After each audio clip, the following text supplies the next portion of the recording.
आप जब से छोड़ के चली गई तब से बहुत उदास से रहने लगे हैं।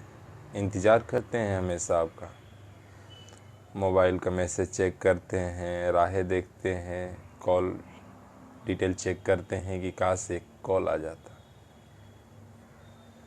जब से छोड़ के गई हैं तब से एकदम दिल सुना सा हो गया है।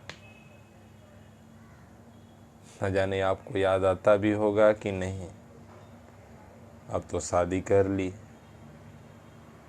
पिया के प्यार में भुला गई। हम नहीं भुला पाए, हम हमेशा आपको याद करते हैं।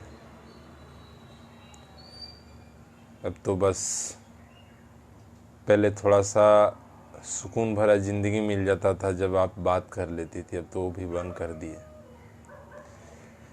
अब तो बस भगवान के एक सहारा है, जी रहे हैं। कैसे जी रहे हैं वो तो हम ही जानते हैं। लेकिन आपसे एक रिक्वेस्ट करेंगे कि अगर मौका मिले एक बार झांक जरूर लेना। दिल टूट गया है, अब जी नहीं पाएंगे।